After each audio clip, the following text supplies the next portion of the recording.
Hi there, welcome back to my channel, Paper Therapy with Amy. This is the little Missy who makes a lot of noise in the background of these videos sometimes. So she's a sweet girl, but she's noisy. If anybody has a cockapoo out there, that's a cockapoo. They're noisy dogs, but they are very sweet and they look very sweet. She's, I think 3, gonna be 4. So they just kind of stay looking like puppies. That's just how they look. I have a really fun video planned for today. It's not a full process video. I'm going to show you a layout that I did and the sketch I used and how I interpreted that sketch. And I'm going to show you how you can make some of your own embellishments with watercolor paints. It is completely inexpensive and you can just buy cheap paints. It's easy to do. I think anyone can do it. And I want to have some fun today and show you something completely different. So that is my plan for today. And I hope you guys enjoy the video. I'm looking forward to your comments and seeing what you think of my idea. So say bye, Mapes. Bye. So here is the sketch designed by Allison Davis from Scrapbook Generation. This is one of their free sketches, so it is allowed for me to show it on here. If you do a paid for sketch, apparently you're not supposed to show it because they want to sell them, obviously. So I thought, how can and I saw her do a video, and I'll link that video down below, of different ways that she interpreted this sketch. And I thought, how can I interpret this sketch? So I thought about different things, and I do plan to make one more layout that's more close to this heart design. But I thought, what about raindrops? We did a really rainy hike, and I've been wondering how to scrapbook it. I've scrapbooked the very same hike before with different people, so I was ready to try something completely different for this time when we went on the hike.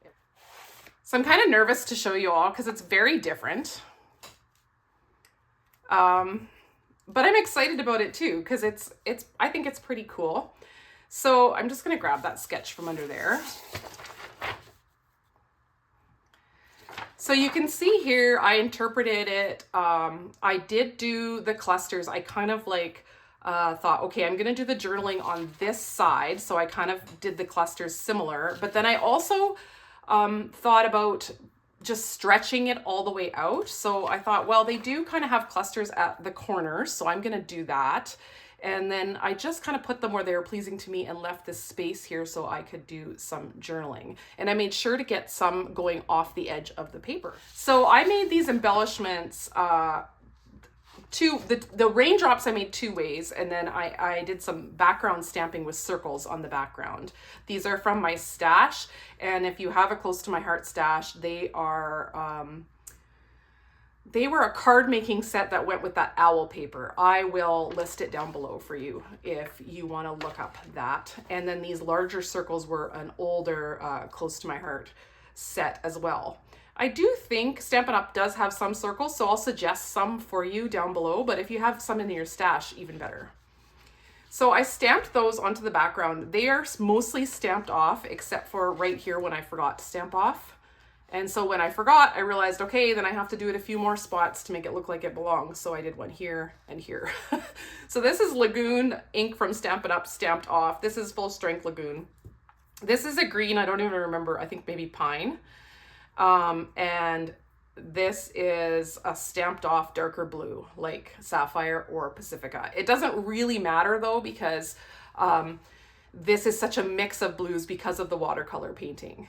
These papers are both from Winter Meadows paper pack. So, and all I did was I made a video on how to make a geotag. So this is an upside down geotag essentially, but I also, you could just fold in half and cut. So here, I'll even just do it on here for you. So you want to, and then maybe you want this to kind of come in more so it looks more droppy. Like that. And now this is a really big one, but obviously I didn't use this on this page. But if you cut this out, then you have a template. And that's what I did, is I made templates and I just penciled around on the paper and cut these templates out, and then I inked around the edges. And this here, I'm not sure if it's still available. It was the Close to My Heart cardstock that was available through Stampin' Up! And it came with a paper pack, and I'm blanking on the paper pack right now. This is Winter Meadows. This is Winter Meadows. So you could just use plain cardstock or really simple tone-on-tone pattern paper. This is the one side and this is the other side. So that's basically it. And I added these little gem things from my stash. I wished I had clear, like watery looking ones, but this is the best I could do for my stash. So I'm gonna show you how to make some of the components. So this is a different sort of process because the layout is done, but I want to show you how I made some of the components for this layout. So I got the idea to do this from Andrea Nelson Art. I will link her down below as well. She does not scrapbook, but she paints watercolor and tells you how to do it. And one thing she always says is spray your watercolor paints with a water bottle. So let's do that. She says it makes the colors more vibrant because it makes them all a little wet and they'll just dry out again later. Anyways, you're gonna take a brush, and the best thing to do is to have, she also taught me this, 2 waters, one for rinsing your brush and one for putting water on your brush to get paint. Now these little paints just came from Winners, HomeSense, Marshalls, you guys might call it Ross in the States. They just had a little set of paints in there. I used to have a really nice set of watercolor paints, and one of my children swiped it for his art class, so I haven't seen it for a while. It's probably in his room, but these are fine. So I'm just gonna use actually this brush here. It works great. It's a dollar store brush. It's fine. I freehanded this, but I think you could totally make yourself a little template if you're concerned. So these are templates I made to make the paper drops. So there, that makes it a little easier. Now I'm gonna go inside of this, okay? And so you're gonna pick a color. I'll just take, you know me and teal. Let's pick up some water. You want it really wet. That's another Andrea tip. If you go too dry, you don't get the watercolory look. So you're just gonna go right in a circle like that.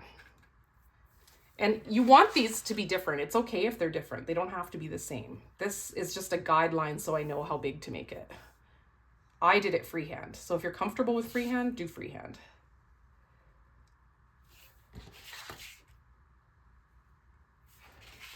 Let's get some more water. Now I'm like alternating on my waters. It's actually when you're rinsing your brush that you want to use a dirty water, and then you want to have a clean water for loading your brush with water to put in there. You can use a water brush too.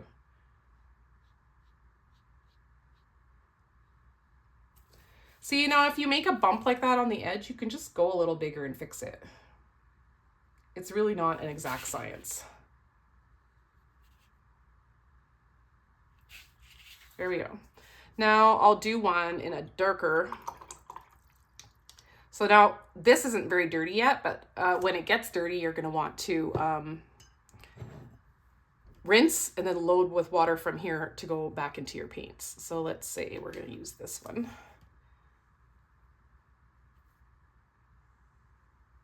Ooh. See how imperfect that is? It's okay. It's really, Andrea always says, it'll be okay. I love her. And she's a ginger like me, so she's awesome. There's another one, not perfectly shaped. I'm not gonna stress about it, just leave it. And then maybe you wanna make some really little ones. So you can switch to a smaller brush if you're more comfortable with that.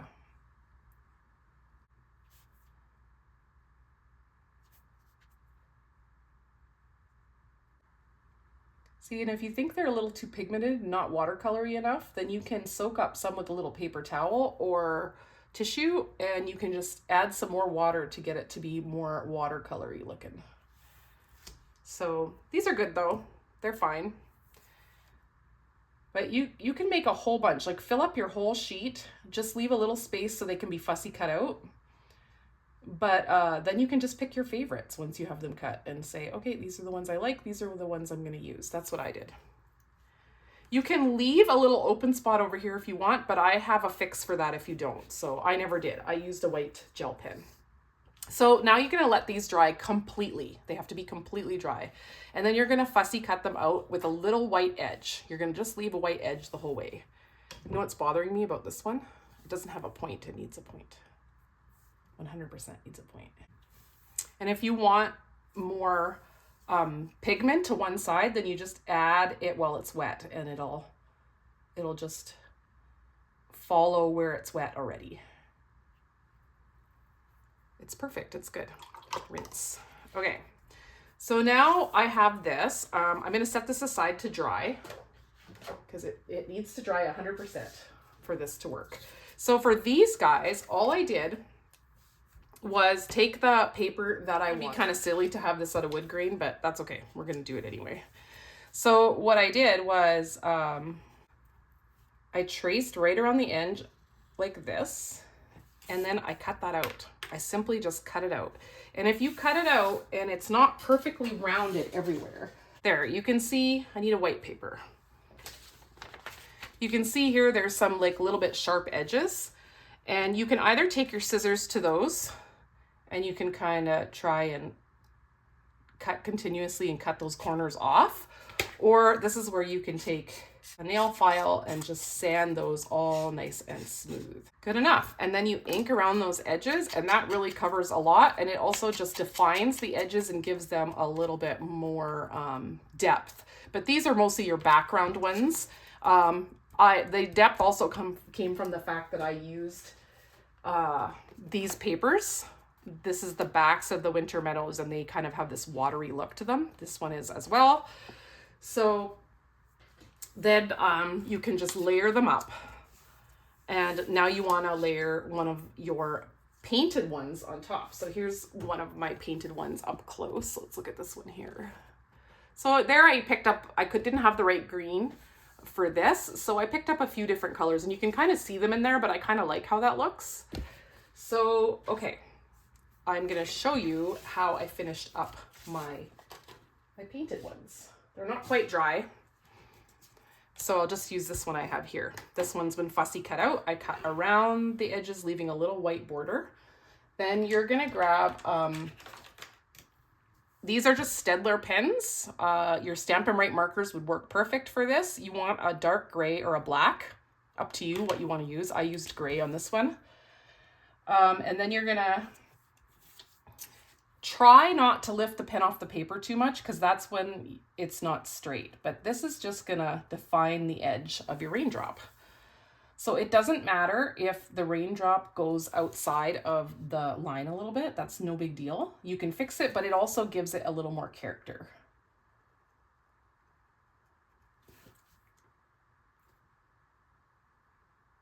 Oh, there I went awry. See that? I'll show you how to fix that. So just fix it. There we go. And then the other thing I did is I made a little shiny spot over here. What do you call that? Highlight, a highlight.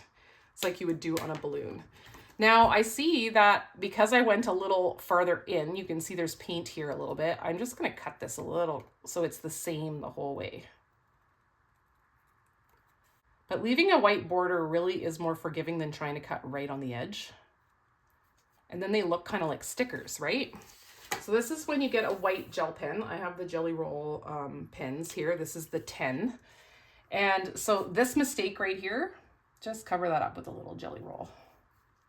And then you color in this area here. You could have left this white, but I'm not that, I don't know. I just didn't have the foresight. I tried and then they didn't look that good and they kept filling in. So I thought, you know what, this works just as good. And if it's not white enough for you, then you can do another layer later. This is my finished drop. And so if we put it on a white background so we can see it well, then you can do some different sizes and do some clusters. This is an even number and that's not as nice, but it just gives you an idea of how it will look. Oh, here, I have one more here. I found clusters of 3 was enough when I made them this large, but yeah, it just gives you an idea of how fun it can be. Like it's so cute. And it was so easy to do. And it's just something really different for me. And if you would like to know the measurements, this here, I believe, I do have to measure that one because I can't remember. It's 4.5. This one's 1.5 inches. Yep. This one's 3. And this is just a little piece tucked under. It doesn't go the whole way. And then this one's a 1/2 inch down here. It was a really rainy hike. Mabel's here, she's all wet. And it really, I feel like it tells the story. So that is how I interpreted this fun sketch. I got my long title here, like it says. And this is from the stamp that you can get with Celebration. I just rocked and rolled it to get like in a teal blue and another blue, just to get it to be kind of both colors so it matched the raindrops a little bit. And then I just cut these out with some dies that I had and popped them on there. And it was actually a very simple layout to do other than creating all these. But I kind of found it therapeutic painting a page full of raindrops. So it was fun. I want to give you a bit of a close-up to show you all the layers, and thank you so much for stopping by my channel. Give me a thumbs up if you don't mind, that really helps me out, and I'd love to have you as a subscriber if you aren't one yet.